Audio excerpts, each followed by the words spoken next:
नमस्कार और मेरी इस YouTube चैनल में आपका स्वागत है। आज की वीडियो में मैं धन हानि से बचाव के लिए एक साधन बताऊंगा, एक उपाय बताऊंगा मैं। तो ये धन हानि यानी जो भी आपके पास तो पैसा बहुत आता होगा और किसी न किसी कारण कहीं पे होता है, बहुत खर्चा होता है, तो इसको धन हानि बोलते हैं। तो धन तो आता है आपके पास अच्छी तरह से, और वो खर्चा भी उतना ही होके जाता है, तो बचत कुछ नहीं होती है, बरकत कुछ नहीं होती।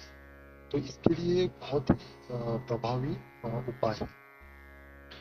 तो ये उपाय आप जरूर कीजिए और इसका लाभ उठाइए। मेरी आपसे नम्र विनती है कि अगर अभी तक आपने मेरा ये चैनल सब्सक्राइब नहीं किया है तो आप जल्दी से मेरा चैनल सब्सक्राइब कीजिए और बेल आइकॉन दबाना ना भूलिएगा। मैं आपको बहुत आभारी रहूंगा। और इस वीडियो को ज़्यादा से ज़्यादा लाइक और शेयर कीजिए ताकि दूसरे भी ज़रूरतमंद लोगों को इसका फायदा मिले और इससे आपको पुण्य फल की प्राप्ति हो जाए। तो जैसे कि मैंने बताया, धन हानि यानी आपके पास पैसा आता है और किसी न किसी कारण यानी घर में कुछ सामान टूट जाता है, उसको नया लाने के लिए पैसा खर्च होता है, या घर में कोई बीमार होता है तो उससे बड़ा खर्चा होता है उसके ऊपर, या फिर अपनी गाड़ी बिगड़ जाती है या कुछ मेंटेनेंस आता है उसका, इससे पैसा खर्च होता है। तो ऐसे बहुत से कारण होंगे जिससे कि आपका धन बहुत खर्च होता है। जो आता है उतना ही खर्च होके जाता है और आपको ज्यादा भी डालना पड़ता है, तो इससे कर्जा भी बढ़ता है या ऐसा बहुत धन की परेशानी होती है। तो ये धन हानि रोकने के लिए आपकी जीवन ये बहुत ही प्रभावी उपाय है। तो इसके लिए आपको क्या करना है? शुक्ल पक्ष जो रहता है, कृष्ण पक्ष रहता है और शुक्ल पक्ष, तो शुक्ल पक्ष के प्रथम सोमवार को आपको, ये ब्रह्म मुहूर्त में किया तो बहुत अच्छा है, नहीं तो आप किसी भी शुभ मुहूर्त देखिए। अगर ब्रह्म मुहूर्त में आपको उठने के लिए नहीं होता है तो किसी भी शुभ मुहूर्त में आप देखिए, सोमवार को, शुक्ल पक्ष के प्रथम सोमवार का, किसी भी सोमवार को नहीं, प्रथम सोमवार आपको 11 गोमती चक्र जो रहता है, गोमती चक्र, तो 11 गोमती चक्र को आपको लेना है, इसको आपको अभिमंत्रित करना है। मैं कैसे करना है वो बताता हूँ मैं।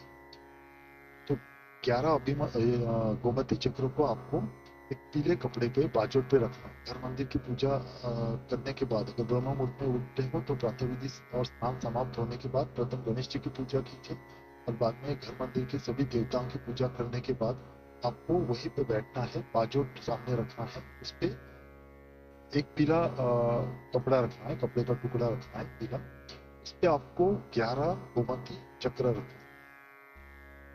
उसके बाद आपको सभी गोमती चक्रों को हल्दी लगाना है, हल्दी का तिलक लगाना है, और आपको वही बैठ के, कमल गट्टे की माला हो तो बहुत अच्छा है, नहीं तो रुद्राक्ष की माला गोमुखी में डाल के आपको माता लक्ष्मी का ध्यान कीजिए और आपको एक माला माता लक्ष्मी के मंत्र का, यानी ओम श्रीम नमः, ओम श्रीम नमः, ये मंत्र आपको एक माला करनी है। वो गोमती चक्र जो आपने रखे हैं पीले कपड़े पे, वो 11 गोमती चक्रों को देखते हुए हो सके तो पलक झपकाए बिना आप ये जाप करें। उसके बाद आपको एक माला शिव जी की करनी है, ओम नमः शिवाय का जाप करना है उस गोमती चक्र को देखते हुए। तो इसके बाद ये गोमती चक्र अभिमंत्रित हो जाएंगे। इसके बाद आपको क्या करना है, उस कपड़े की उस गोमती चक्र के आपको पहले यथाशक्ति पूजा करने के बाद, यथाशक्ति पूजा मैंने पहले बताई है कि हल्दी कुमकुम लगाइए, तो हल्दी का टीका तो हमने लगाई है, तो कुमकुम लगाइए और धूप दीप अगरबत्ती दिखाइए, पुष्प चढ़ाइए, लाल पुष्प चढ़ाइए और देसी घी का दिया जलाइए। बाद में आपको मंत्र बोलना है, एक माला माता लक्ष्मी जी का और एक माला शिव जी की। उसके बाद जब दिए का घी अपने आप खत्म हो जाए और दिया अपने आप बुझ जाए तो आपको उसकी एक पोटली बनानी है। पोटली बनाने के बाद आपको वो उठा के पोटली हाथ में रखनी है, दाहिने हाथ में पकड़ के आपको लेके पूरे घर में आपको वो लेके घूमना है।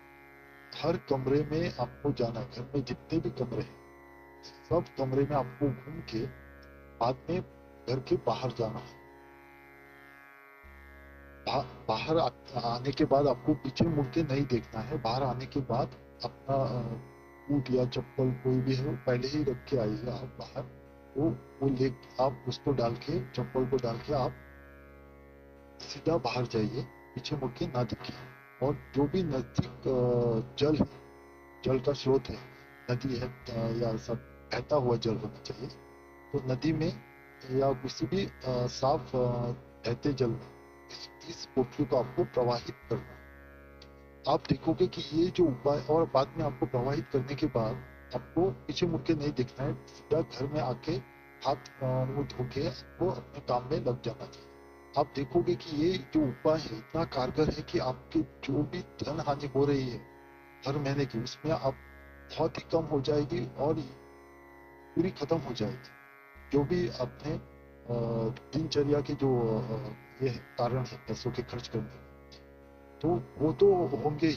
जैसे कि आपको बाजार से सामान सब्जियां लाना है या दुकान से अनाज लाना है, वो तो चलता ही है। पर जो दूसरे जो बाहर के जो कारण है जिससे धन हानि होती है वो तो तुरंत बंद हो जाएगी और इससे आपके धन में बचत हो जाएगी। जो भी धन आगमन होता है वो बचा रहेगा और इससे आपके घर में बरकत भी रहेगी। तो ये उपाय आप जरूर कीजिए और इसका लाभ उठाइए। मेरी आपसे नम्र विनती है कि अगर अभी तक आपने मेरा ये चैनल सब्सक्राइब नहीं किया है तो आप जल्दी से मेरा चैनल सब्सक्राइब कीजिए और बेल आइकन दबाना ना भूलिए। मैं आपका बहुत आभारी हूँ। आपका कल्याण। ओम नमः शिवाय।